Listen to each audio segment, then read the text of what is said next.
नमस्कार, यो एभिन्यूज खबरको संकेत हो। तपाईँ अहिले एभिन्यूज एट 7 मा हुनुहुन्छ। म सुशील खतिवडा। प्रारम्भमा मूल खबर।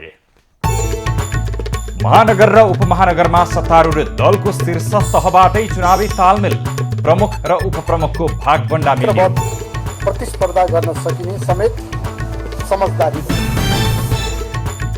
तालमेलको विषयलाई लिएर कंग्रेसमा व्यापक असन्तुष्टि, कसैको बैसाखी टेकेर हिँड्न नहुनेमा नेताहरूको जोड। के हामी कमजोर छौं? मलाई लाग्दैन नेपाली कांग्रेस कमजोर छ। एमालेलाई कुनै पनि खालको प्रलोभनमा पार्न सम्भव नभएको अध्यक्ष ओलीको भनाई, युवाहरूमाझ गठबन्धनको चर्को आलोचना। अनफेयर खालका क्रियाकलापमा विश्वास गर्दैन। राजतन्त्र पुनर्स्थापना र हिन्दू राज्यको लक्ष्यसहित राप्रपाद्वारा चुनावी घोषणा पत्र सार्वजनिक, भ्रष्टाचार अन्त्य गर्दै सुशासन कायम गर्ने प्रतिबद्धता। पार्टीका आधार स्तम्भ हुन्। गभर्नर अधिकारी काममा फर्किएसँगै अर्थमन्त्री शर्मा नैतिक सङ्कटमा, पूर्वाग्रह नराख्ने गभर्नर अधिकारीको प्रतिबद्धता। राख्ने आदेश भएको हुँदा म आज यहाँ हाजिर भएको छु। सिन्धुलीमा अवरुद्ध बीपी राजमार्ग खुलाउन गएका प्रहरीमाथि बन्दकर्ता बीच झडप, 10 प्रहरी सहित 15 जना घाइते।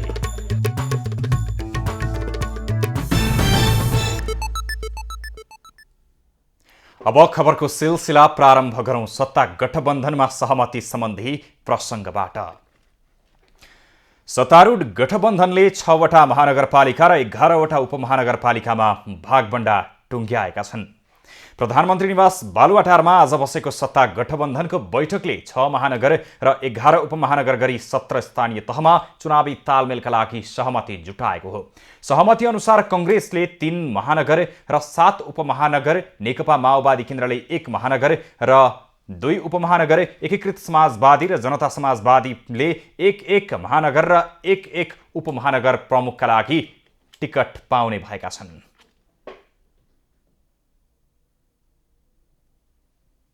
पाँच दलीय गठबन्धनले यसअघि जारी गरेको मापदण्ड, सहमतिको मर्म र भावना अनुरूप सम्बन्धित सहमतिहरूको बैठक बसी अविलम्ब सिट बाँडफाँड गर्ने तथा उम्मेदवारहरूको चयन गर्न निर्देश गरिन्छ। साथै सहमति बन्न नसकेको अवस्थामा 5 दलीय गठबन्धन भित्रै मित्रवत प्रतिस्पर्धा गर्न सकिने समेत समझदारी भयो। सहमति अनुसार कंग्रेसले विराटनगर, काठमाडौँ र ललितपुरको मेयर तथा वीरगञ्ज, भरतपुर र पोखरा महानगरपालिकाको उपमेयर पद लिनेछ। त्यस्तै कंग्रेसले धरान, इटहरी, कलैया, बुटवल, तुलसीपुर, नेपालगञ्ज र धनगढीको मेयर पाएको छ भने जितपुर, सिमरा, घोराही र हेटौँडा उपमहानगरको उपप्रमुख पाएको छ। माओवादी केन्द्रले भरतपुर महानगरपालिका सहित जितपुर, सिमरा र घोराही उपमहानगरपालिकाको नेतृत्व पाउने भएको। नेतृत्व चुनावी तालमेलका लागि सहमति गरे पनि पार्टीभित्र व्यापक असन्तुष्टि जाहेर भएको छ। कंग्रेसका कोइराला पक्षधर नेताहरूले सार्वजनिक कार्यक्रममै असन्तुष्टि जाहेर गरेका छन्। बुधबार काठमाडौँमा नेभी संघले आयोजना गरेको कार्यक्रममा नेता शेखर कोइरालाले चुनावमा जानु कंग्रेसलाई कसैको बैसाखी आवश्यक शीर्ष नेताहरू गठबन्धनको बैठकमा निर्णयहरू गरेर जिल्ला जिल्लामा पठाइरहनु भएको छ। के हामी कमजोर छौं?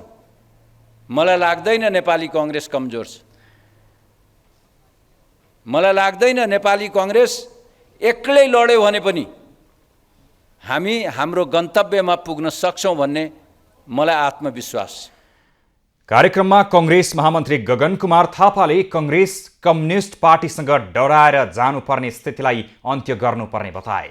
नेपालको राजनीतिमा कम्युनिस्टहरूको दुवैध चरित्र बारम्बार देखिएकाले त्यसलाई बिर्सिएर कंग्रेसले तालमेल गर्नु उचित नहुने जिकिर गरे। आफैले हाम्रो पार्टीलाई 40-45% मतको मतभार लिन सक्ने पार्टीको रूपमा लिएर जानुपर्छ। त्यसपछि हामी कुनै पनि कम्युनिस्ट पार्टीसँग नडराउने अवस्था बनाउनुपर्छ भन्ने ठाउँबाट हामीले सोच्यौँ भने बल्ल हामी ठिक ठाउँमा उभिएको हुन्छौँ भन्ने मलाई लाग्यो।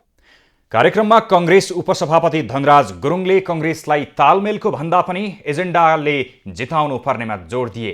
कार्यक्रममा कंग्रेस नेता डाक्टर मिनेन्द्र रिजालले कम्युनिस्ट पार्टी बीचको लडाईँमा कंग्रेस सहभागी बन्न नहुने बताए। उनले कङ्ग्रेसले गठबन्धन नगरी स्थानीय निर्वाचनमा भाग लिएको खण्डमा मात्रै देश दुर्घटनाबाट शीर्ष जोगिने नेताहरू जिकिर गरे। गठबन्धनको बैठकमा निर्णयहरू गरेर जिल्ला नेकपा एमालेका अध्यक्ष केपी ओलीले आफ्नो पार्टीलाई पैसामा खरिद गर्न सम्भव नभएको बताएका छन्। बुधबार ललितपुरको गोदाबारी स्थित सनराइज सभा हलमा आयोजित युवासँग अन्तर्क्रियामा अध्यक्ष ओलीले अनुचित पैसा, अनुचित कारोबार, अनुचित प्रलोभन र अनफेयर खालको कुनै पनि गतिविधिलाई आफ्नो पार्टीले छेउमा पनि पर्न नदिने दाबी गरेका छन्। अन्तर्क्रियामा एक युवाले एक मेहनती युवा र 7 करोड रकम दिने मध्ये कसलाई चुनावमा टिकट दिनुहुन्छ भनी सोधेको प्रश्नमा ओलीले एमालेलाई कुनै पनि खालको प्रलोभनमा पार्न सम्भव नभएको बताए। अनुचित पैसा, अनुचित कारोबार, अनुचित प्रलोभन, अनफेयर खालका क्रियाकलापमा विश्वास गर्दैन र यस्ता कुराहरूलाई छेउमा पनि पर्न दिँदैन। 7 करोड होइन, 700 करोड, 7,000 करोड, 7 लाख करोड जति अफर कसैले गर्छ भने पनि एमालेलाई किन्न खरिद गर्न सम्भव छैन। अध्यक्ष ओलीले प्रति युनिट 34 रुपैयाँ घाटामा भारतसँग विद्युत खरिद गर्नेहरूको फोटोलाई लिएर भोट माग्न हिँड्ने पार्टीहरू सत्तारूढ गठबन्धनमा रहेको भन्दै कटाक्ष समेत गरे। 4 रुपियाँमा भारतलाई बिजुली बेचेर 38 रुपियाँ युनिटमा किन्ने गरेका छ। 4 रुपियाँमा बेचेर 38 रुपियाँमा किन्ने गरेका छ। 34 रुपियाँ प्रति युनिट घाटामा यस्ता व्यक्तिहरूको फोटो लिएर भोट माग्न हिँड्ने पार्टीहरू पनि छन् गठबन्धनभित्र। अध्यक्ष ओलीले मुलुकको समृद्धि र विकासमा साथ र सहयोगको अपेक्षा सहित आफूले युवाहरूसँग अन्तर्क्रिया कार्यक्रम सुरु गरेको र यसलाई हरेक वर्ष निरन्तरता दिने प्रतिबद्धता जनाए। कार्यक्रममा युवाहरूले आयात प्रतिस्थापन हुने गरी ठोस कार्यक्रम ल्याउन संविधानले व्यवस्था गरेको मौलिक हकहरूको कार्यान्वयनमा विशेष ध्यान दिन ओलीलाई आग्रह गरेका थिए। सर्वोच्चको आदेशपछि नेपाल राष्ट्र बैंकका गभर्नर महाप्रसाद अधिकारी नियमित काममा फर्किएका छन्।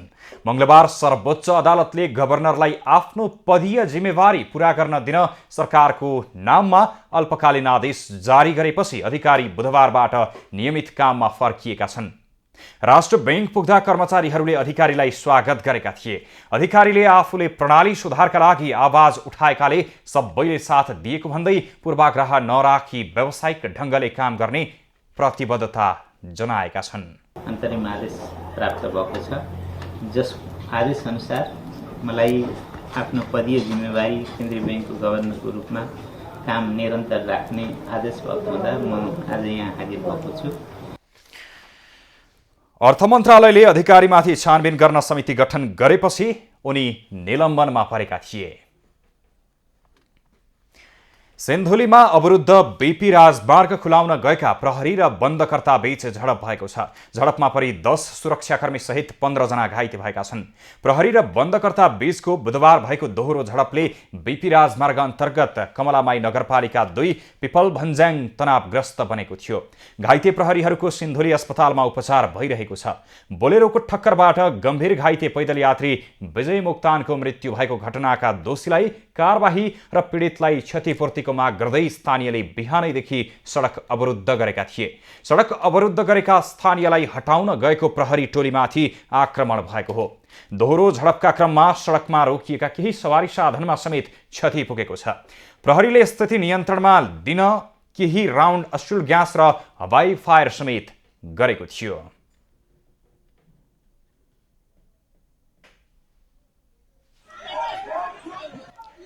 स्थानीयले सडक बन्द गरेपछि संयौं सवारी साधन बीच बाटोमै रोकिएका छन्। खबरको सिलसिला अझै जारी छ, हामीसँगै रहनुहोला।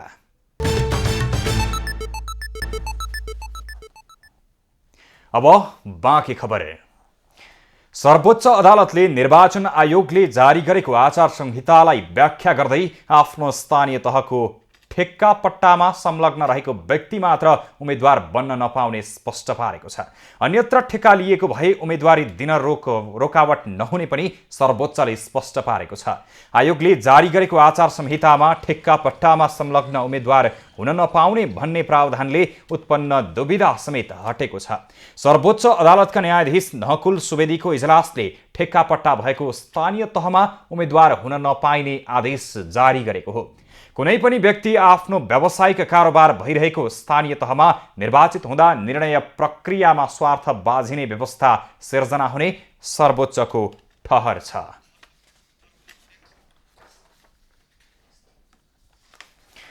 बाँकेमा स्थानीय तह निर्वाचनको तयारी तीव्र पारिएको छ। जिल्ला निर्वाचन कार्यालय बाँकेले अनुसूची छपाई र सफाईको कामलाई तीव्रता दिएको हो। स्थानीय तहको निर्वाचनको तयारीलाई जिल्ला निर्वाचन कार्यालय बाँकेले तीव्रता दिएको छ। वैशाख 3 गते हुने स्थानीय तहको निर्वाचनका लागि जिल्ला निर्वाचन कार्यालय बाँकेले अनुसूची सफाई र छपाईको कार्यलाई तीव्रता दिएको हो। 15 प्रकारका अनुसूचीको सफाई र छपाईको कार्य अन्तिम चरणमा पुगेको जिल्ला निर्वाचन कार्यालय बाँकेकी जिल्ला निर्वाचन अधिकारी रमा पन्त बताउँछिन्। हामीले मुख्य निर्वाचन अधिकारी कार्यालय चाहिँ 8 गते स्थापना हुँदैछ। उहाँहरूलाई अनुसूचीहरू हामीले चाहिँ उपलब्ध गराउने र जनशक्तिहरू पनि उपलब्ध गराउनुपर्ने हुन्छ। जनशक्तिहरूको पनि हाम्रो यो नामहरूले चाहिँ लास्ट अब हामीले फाइनल गर्दैछौँ। त्यो जनशक्तिहरू हामीले मुख्य निर्वाचन अधिकारी कार्यालयमा दिनुपर्ने हुन्छ। जिल्ला निर्वाचन कार्यालय बाँकीका अनुसार 136 मतदान स्थल र 379 मतदान केन्द्र रहेका छन्। बाँकी जिल्लामा पुरुष मतदाता 1,67,349, महिला मतदाता 1,62,117 र अन्य 7 गरी जम्मा मतदाता 3,29,473 रहेको जनाइएको छ। स्थानीय तह निर्वाचनका लागि आवश्यक पर्ने जनशक्तिमा 2300 आवश्यक पर्ने भएकाले बाँकीमा भएका 8 स्थानीय तहका कर्मचारी, सङ्घ संस्था र विद्यालयका शिक्षकहरू जोडिँदा जनशक्ति पर्याप्त हुने जिल्ला निर्वाचन अधिकारी पन्तको भनाइ छ। गाउँपालिका वाइज र चाहिँ नेपालगञ्ज महानगरपालिकामा चाहिँ नि यो हाम्रो सङ्घ संस्था र सरकारी कार्यालयहरूको चाहिँ नि यसमा हाम्रो छुट्टै शिक्षकहरूको पालिकामा पनि शिक्षकहरूको अलग, पालिकाहरूको कर्मचारीहरूको अलग विवरण जनशक्ति हामीले तयार गरिराखेका छौँ। हाम्रो चाहिँ 22-23 जनशक्ति पुग्ने हुनाले हाम्रो जनशक्ति चाहिँ नि हाम्रो यहाँ बाँकी जिल्लामा पर्याप्त छ। आगामी वैशाख 30 गते सम्पन्न हुन गइरहेको स्थानीय चुनावका लागि बाँकी जिल्लामा तोकिएका 136 मतदान स्थल र 379 मतदान केन्द्र मध्ये सुरक्षाको दृष्टिकोणले जिल्लाभर 106 अति संवेदनशील र 30 संवेदनशील मतदान स्थललाई वर्गीकरण गरिएको छ। 379 मतदान केन्द्र मध्ये 23 मतदान केन्द्र पालिकाका वडा कार्यालय, मदरसा, सङ्घ संस्थाको कार्यालय, सरकारी कार्यालय, मठ मन्दिरमा मतदान केन्द्र तोकिएको छ भने बाँकी 356 मतदान केन्द्र विद्यालयमा तोकिएको छ। नेपालगञ्ज ब्युरोको रिपोर्ट। राष्ट्रिय प्रजातन्त्र पार्टी राप्रपाले घोषणापत्र सार्वजनिक गरेको छ। बुधबार राप्रपाले स्थानीय निर्वाचन लक्षित घोषणापत्र सार्वजनिक गरेको हो। विशेष गरी भ्रष्टाचारलाई अन्त्य गर्ने प्रमुख एजेन्डा बनाएर घोषणापत्र सार्वजनिक भएको हो। राष्ट्रिय प्रजातन्त्र पार्टीले बुधबार सार्वजनिक गरेको घोषणापत्रमा समृद्ध र नवीन नेपाल निर्माण गर्न भ्रष्टाचारलाई मुख्य मुद्दा बनाएको छ। जहाँ भ्रष्टाचारको अन्त्य गर्दै सुशासन कायम गर्ने उसको प्रतिबद्धता रहेको छ। धार्मिक स्वतन्त्रता सहितको सनातन धर्म सापेक्ष हिन्दू राष्ट्र, संवैधानिक राज संस्था सहितको प्रजातन्त्र, सुदृढ स्थानीय स्वायत्त शासन प्रणाली, बृहत राष्ट्रिय एकता र आर्थिक उदारीकरणलाई जोड दिएको छ।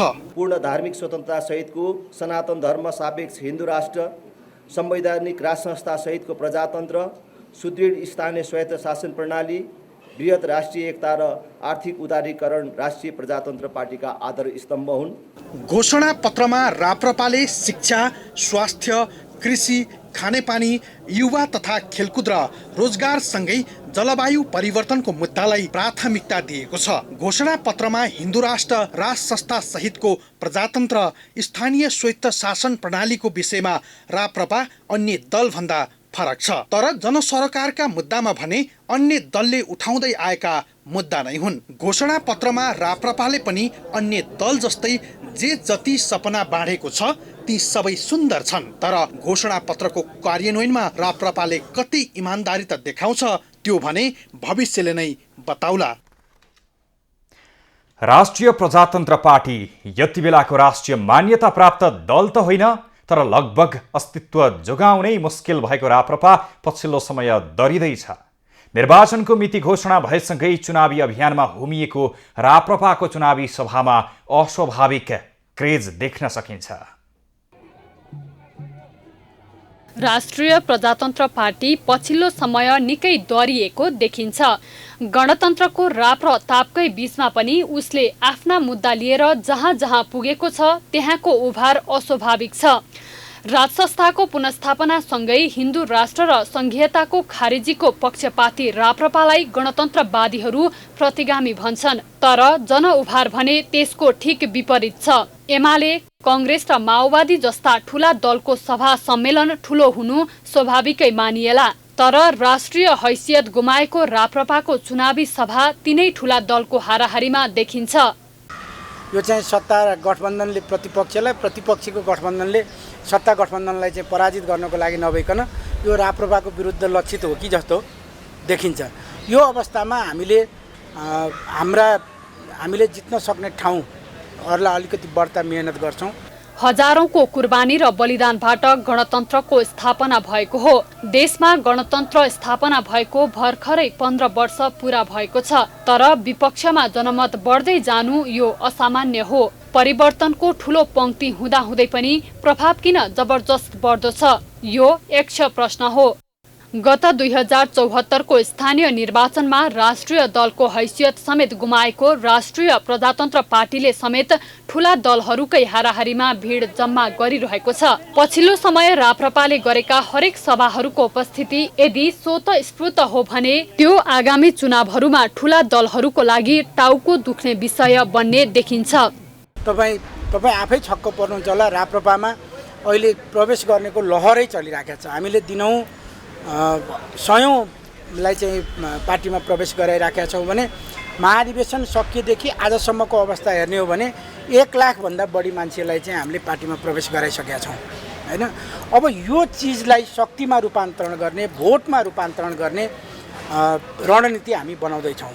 गएको पुसमा राष्ट्रिय प्रजातन्त्र पार्टीले एकताको राष्ट्रिय महाधिवेशन गर्यो। महाधिवेशनमा पुराना हस्ती कमल थापा बाहिरिए, राजेन्द्र लिङदेन नेतृत्वमा आए। जनजाति समेत रहेका लिङदेन नेतृत्वमा आएसँगै राप्रपा प्रतिको क्रेज अस्वाभाविक रूपले बढेको हो। प्रतिगामी एजेन्डा बोकेर पूर्व पञ्चहरूको पार्टी भनेर चिनिन्छ राप्रपा। गणतन्त्र स्थापनापछि लामो समय राप्रपा सत्ता बाहिरै रह्यो। गणतन्त्रको राप र तापकै बीचमा पनि कमल थापाले राप्रपाको मुद्दालाई जीवित राखे।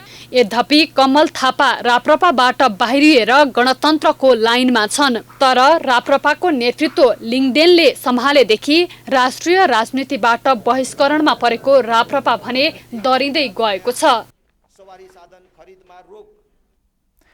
स्थानीय निर्वाचन सन्निकट बन्दै गर्दा निर्वाचन कार्यालय ललितपुरले पनि तयारी तीव्र बनाएको छ। 6 स्थानीय तह रहेको ललितपुरमा निर्वाचनको लागि आयोगसँगै दलहरू पनि तयारीमा जुटेका छन्। संघीयतापछि दोस्रो पटक स्थानीय तहको निर्वाचन हुँदैछ। वैशाख 30 मा हुने स्थानीय तहको निर्वाचनका लागि ललितपुर जिल्ला निर्वाचन कार्यालयको तयारी तीव्र छ। जिल्ला निर्वाचन कार्यालयले 6 स्थानीय तह भएको ललितपुरमा आवश्यक पर्ने जनशक्ति, मतपेटिका, मतदान केन्द्र तथा मतदान स्थलको व्यवस्था टुङ्गो लगाएको छ। निर्वाचन आयोगद्वारा निर्देशित 15 प्रकारका निर्वाचन सामग्रीहरू खरिद गर्न हामीलाई निर्देशन भएको थियो। हामीले 15 प्रकारका निर्वाचन सामग्रीहरू खरिद गरिसकेका छौँ।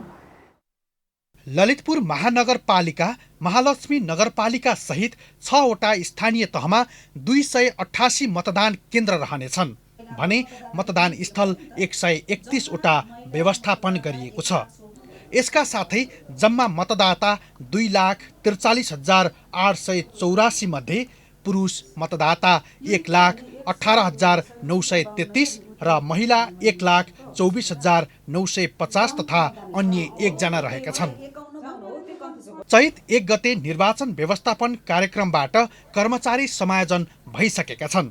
निर्वाचन कार्यालयले आचार संहिता पालना सहित वैशाख 11 गते मनोनयन गर्ने, 17 गते अन्तिम नामावली प्रकाशन गर्ने सबै तयारीका कर्मचारी, अधिकृत, कार्यालय व्यवस्थापनका साथै मतगणना सुरक्षासम्मको तयारी गरिसकेको छ।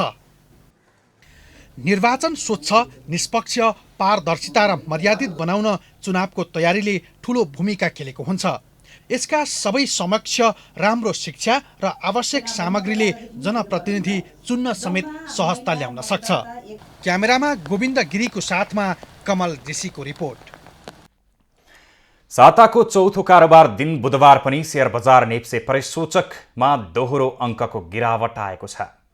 मंगलबार केही सुधार भएको बजारमा बुधबार भने 36.71 अङ्कको गिरावट आएर नेप्से परिसूचक 2320.51 बिन्दुमा झरेर रोकिएको छ।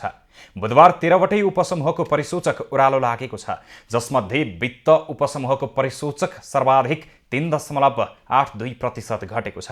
त्यस्तै अन्य उपसमूहको परिसूचक 3.05% घटेको छ भने विकास बैंक, होटल तथा पर्यटन र जलविद्युत उपसमूहको परिसूचक 2% भन्दा बढीले घटेको छ। नेप्से घटे पनि कारोबार रकम भने अघिल्लो दिनको तुलनामा सामान्य बढेको छ। अघिल्लो कारोबार दिन 1 अर्ब 32 करोड रुपैयाँको शेयर खरिद बिक्री भएको बजारमा आज 1 अर्ब 45 करोड 87 लाख 37 हजार बराबरको 35 लाख 70 हजार किता शेयर खरिद बिक्री भएको छ। नेप्से ओह्रालो लागेसँगै 2 स्टकको मूल्य भने सकारात्मक सर्किट लेभलमा कारोबार भएको छ। जालपा लघुवित्त र ग्रिन भेन्चर्सको शेयर सकारात्मक सर्किट लेभलमा कारोबार भएको छ। सबैभन्दा बढी नेस्टो समृद्ध लघुवित्तको 14 करोड 19 लाख रुपैयाँ बराबरको शेयर खरिद बिक्री भएको छ। सूचना प्रविधि सम्बन्धी मेला क्यान इन्फोटेकको 27औं संस्करण बुधबारबाट काठमाडौँमा सुरु भएको छ। कम्प्युटर एसोसिएसन नेपाल क्यान महासङ्घको आयोजनामा काठमाडौँको भृकुटी मण्डपमा मेला सुरु भएको हो। मेलाको उद्घाटन गर्दै सञ्चार तथा सूचना प्रविधि मन्त्री ज्ञानेन्द्र बहादुर कार्कीले सरकारले निजी क्षेत्रलाई अनुकूल हुने गरी प्रविधि मैत्री नीति बनाउने प्रतिबद्धता जनाए। उनले सरकारले व्यवस्थापनका काम अटोमेसन बनाउँदै लगेको जानकारी दिँदै आगामी दिनमा सबै सरकारी काम डिजिटलाइजेसन हुने पनि बताए। सरकारी र निजी सेवा व्यवसायलाई सूचना प्रविधि मैत्री बनाउने र सबै क्षेत्रमा सूचना प्रविधिको अत्याधिक प्रयोग बढाउने उद्देश्यले सरकारले डिजिटल नेपालको अवधारणा अगाडि सारेको छ। सञ्चार तथा सूचना प्रविधिको क्षेत्रमा विकास भएका नयाँ प्रविधिको प्रदर्शनी तथा यस क्षेत्रको विकासका लागि आवश्यक रणनीति तथा कानुनी संरचना निर्माणका निम्ति सार्थक अन्तर्क्रिया गर्ने उद्देश्यका साथ मेला आयोजना गरिएको आयोजकले जनाएको छ। क्यान इन्फोटेक मेला आगामी 6 दिनसम्म सञ्चालन हुनेछ। कोरोना कहरका कारण लामो समयसम्म सञ्चालन हुन नसकेर समस्या झेलेका पूर्वी नेपालका पर्यटन व्यवसायीहरू बैंकबाट ऋण नपाउँदा झन सेवासहित सौन्दर्यकरण गर्न कठिनाई भएको गुनासो गर्छन्। कोरोना संक्रमण घटेसँगै पर्यटक बढे पनि पर्यटकलाई अझ आकर्षित गर्न संरचनामा लगानी बढाउन नसकिएको व्यवसायीहरूको गुनासो छ। केही समयदेखि बैंकले ऋण दिन छाडेको व्यवसायीको गुनासो रहेको छ। फेरि अहिले यो बढाउनको लागि हैन, यो जोस व्यवसायहरूलाई बढाउन अनि यो पर्यटक स्थललाई बढाउनको लागि चाहिँ हाम्रो यो बैंकमा लोनको कारोबार नभएको कारणले लोन नदिनु भएको कारणले गर्दा अहिले धेरै समस्या छ। पर्यटकीय क्षेत्र घुम्न जाने पर्यटकहरूले समेत कोरोनापछि पर्यटकीय क्षेत्रमा पूर्वाधार थप नभएको गुनासो गरेका छन्। पूर्वाधारमा लगानी बढे पर्यटकीय गतिविधि बढ्ने उनीहरूको भनाइ छ।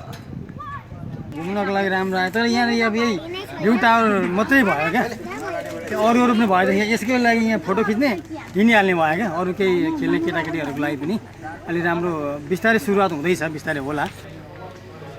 केही वर्ष यता पूर्वी नेपालमा आन्तरिक तथा बाह्य पर्यटकलाई आकर्षित गर्न विभिन्न किसिमका पार्कहरू सञ्चालन गर्ने क्रम बढिरहेको छ। कोरोनापछि बैंकहरूको लगानी घट्दा मोरङ र सुनसरीमा करोडौँको लगानीमा रहेका पर्यटकीय स्थल पनि अलपत्र अवस्थामा रहेका छन्। लगानी बढे पर्यटकीय क्षेत्रमा चहल पहल बढ्ने देखिन्छ। खबरको सिलसिला अझै जारी छ, हामीसँगै रहनुहोला। अब पालो एभेन्यूज एट स्पोर्ट्सको।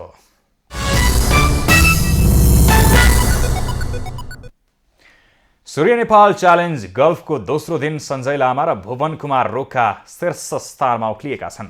सूर्य प्रसाद शर्मालाई 1 स्ट्रोकले पछि पारेका सञ्जय लामा र भुवन कुमार रोकाले समग्रमा 8 अन्डर 128 को शानदार नतिजा निकाल्दै शीर्ष स्थानमा उक्लिएका हुन्। रोयल नेपाल गल्फ क्लबका सञ्जय श्रेष्ठले 6 अन्डर 62 को उत्कृष्ट प्रदर्शन गरे। उनले बोगी रहित खेल्ने क्रममा पहिलो र चौथो होलमा 1-1 शट बचाए र फ्रन्टलाइन 2 अन्डर 32 मा सकाएका हुन्। उनले ब्याक 9 मा भने 4 शट जोगाउन सफल रहे। उनले ब्याक 9 4 अन्डर 30 मा पूरा गरेका थिए। सञ्जयलाई चुनौती दिन दोस्रो दिन भने भुवन सफल रहे। उनले 4 अन्डर 64 मा दोस्रो दिनको खेल सकाएका थिए। फ्रन्ट 9 मा दुई बोगीका विरुद्ध 5 बोगी प्रहार गर्दा उनले फ्रन्ट लाइन 3 अन्डरमा सकाएका थिए।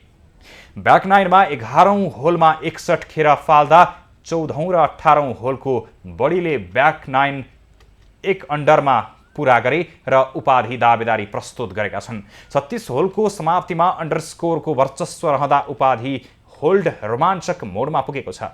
4 अन्डर 64 सहित समग्रमा 7 अन्डर 129 सहित सूर्य प्रसाद शर्मा तेस्रो तथा 6 अन्डर 130 सहित दीपक मगर चौथो स्थानमा छन्। समग्रमा 3 अन्डर 133 सहित एमेच्योर तर्फ सुभाष तामाङ शीर्ष स्थानमा छन्। दोस्रो दिनको समाप्तिमा 11 ओभर 147 सम्म स्कोर गर्ने 6 एमेच्योर सहित 28 खेलाडी कट बनाउन सफल भएका छन्। विभागीय टोली त्रिभुवन आर्मी क्लबकी चन्द्रकला थापा र एपीएफकी नाङ्जा बुढामगर गणेशमान सिंह स्मृति राष्ट्रिय बक्सिङ प्रतियोगिताको महिला 57 केजीमा सेमिफाइनलमा प्रवेश गरेका छन्। बुधबार बसन्तपुर डबलीमा सम्पन्न दोस्रो दिनको प्रतिस्पर्धामा आर्मीकी चन्द्रकलाले स्वस्तिका तिरुवा तथा नाङ्जाले लुम्बिनी प्रदेशकी जानकी थापा मगरलाई पराजित गर्दै अन्तिम 4 मा प्रवेश गरेका हुन्। महिला 51 केजीमा एपीएफकी सन्जु माया थिङले कर्णाली प्रदेशकी आरती विक तथा नेपाल प्रहरीकी दिवाना शेर्पाले गण्डकी प्रदेशकी अस्मिता थापालाई हराउँदै सेमिफाइनलमा स्थान सुरक्षित गरेका हुन्। महिला 60 केजीमा बागमती प्रदेशकी शशिकला राईले गण्डकीकी जेसिका श्रेष्ठ तथा आर्मीकी सङ्गीता डङ्गुलले कर्णालीकी मनिषा मगरको चुनौती समाप्त अन्तिम 4 मा स्थान बनाए। त्यस्तै पुरुष 63 केजीमा नेपाल पुलिस क्लबका भूपेन्द्र थापा मगरले मध्य प्रदेशका रावण अलीलाई पछ्याउँदै सेमिफाइनलमा प्रवेश गरे। त्यस्तै प्रतिस्पर्धामा एपीएफका सुनाम सार्की पनि अन्तिम 4 मा स्थान बनाउन सफल भए। त्यस्तै गण्डकीका निश्चल गुरुङमाथि जित रचे। पुरुष 69 केजीमा प्रहरीका सनिल शाहीले एपीएफका विक्रम चौधरी तथा सुदूरपश्चिम प्रदेशका भरतचन्दले कर्णालीका प्रशान्त लामालाई पाखा लगाउँदै सेमिफाइनलको यात्रा सुनिश्चित गरे। भूपेन्द्र र सुनिल 13औं दक्षिण एसियाली खेलकुद सागका स्वर्णधारी खेलाडीहरू रहेका छन्। पुरुष 52 केजीमा आर्मीका प्रेम चौधरीले गण्डकीका आकाश राणा र प्रहरीका चन्द्रबहादुर थापाले प्रदेश 1 का धर्मेन्द्र राई तथा 57 केजीमा प्रहरीका शम्भु राजवंशीले प्रदेश 1 का भूगोल लिम्बू र आर्मीका इन्द्र सुनारले कर्णालीका पारस शाहीलाई निशाना बनाउँदै सेमिफाइनलमा स्थान बनाए। पुरुष 75 केजीमा आर्मीका दिपेश लामाले बागमतीका निश्चल विष्ट र मधेसका कुशेश श्रेष्ठले एपीएफका झलक रोक्का तथा 81 केजीमा आर्मीका दीपक श्रेष्ठले एपीएफका साजन तामाङलाई हराउँदै सेमिफाइनलको स्थान पक्का गरे। पुरुष 91 केजीमा एपीएफका रविन नेपालले मधेसका विजय राज भण्डारीलाई पाखा लगाउँदै सेमिफाइनलमा पुगे। सोही स्पर्धामा गण्डकीका किरण विकले लुम्बिनीका केशर खत्रीबाट वाक ओभर पाउँदै सेमिफाइनलमा प्रवेश गरेका छन्। अब पालो खास खबरको।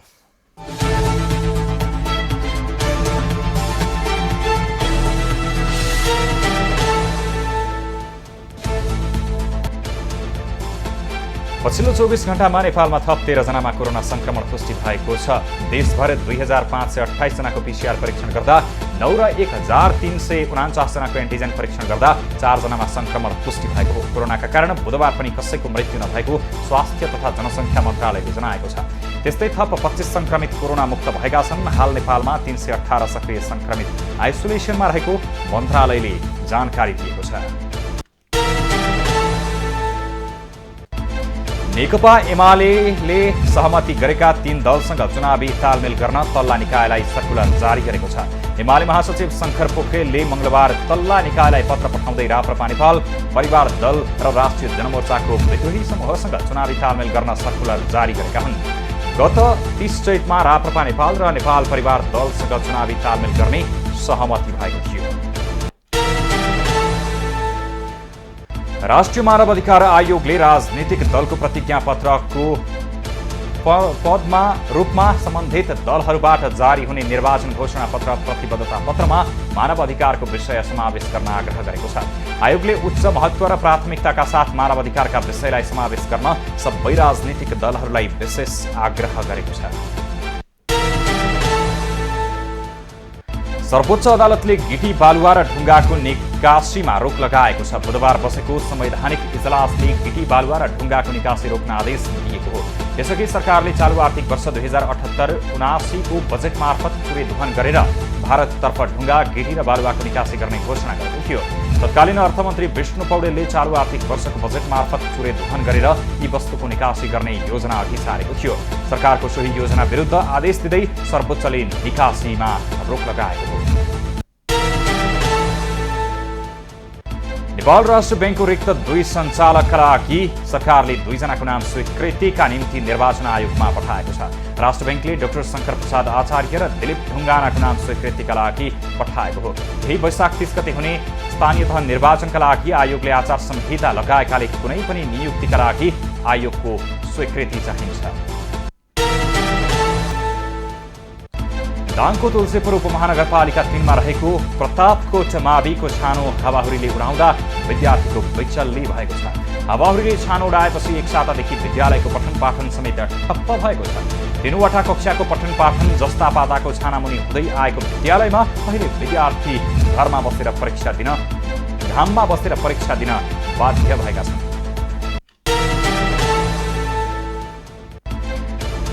मुख्यमन्त्री राष्ट्रिय पुरुष कबड्डी प्रतियोगिताको उपाधि विभागीय टोली नेपाल आर्मी क्लबले जितेको छ। धनगढीमा बुधबार भएको फाइनलमा अर्को विभागीय टोली नेपाल एपीएफ क्लबलाई 40-16 ले हराउँदै आर्मीले उपाधि हात पारेको हो।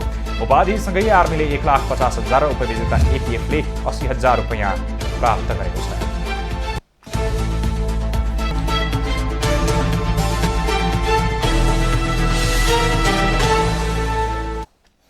अब पालो एभिन्यूज एट मौसमको।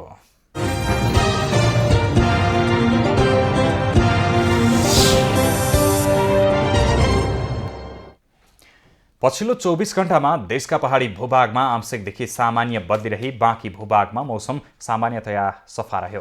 राति प्रदेश 1 मधेस र गण्डकी प्रदेशका थोरै स्थानमा मेघगर्जन सहित हल्का वर्षाको सम्भावना रहेको जल तथा मौसम पूर्वानुमान महाशाखाले जनाएको छ। काठमाडौँ उपत्यकाको आजको अधिकतम तापक्रम 28 डिग्री सेल्सियस र न्यूनतम तापक्रम 16 डिग्री सेल्सियस मापन गरियो। आज देशभरको मौसम कस्तो रह्यो त हेरौँ देशका विभिन्न स्थानको मौसमी अवस्था।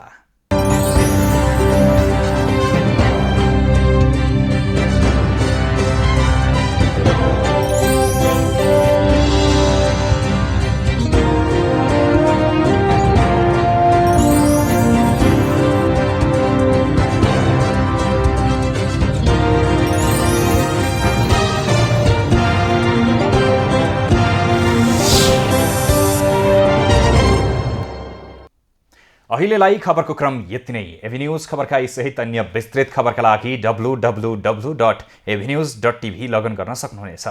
युट्युब, फेसबुक र ट्विटरमा पनि हामीलाई फलो गर्न सकिनेछ। खबरभित्रको खबरका लागि हेर्दै रहनुहोला एभिन्यूज खबर। नमस्कार।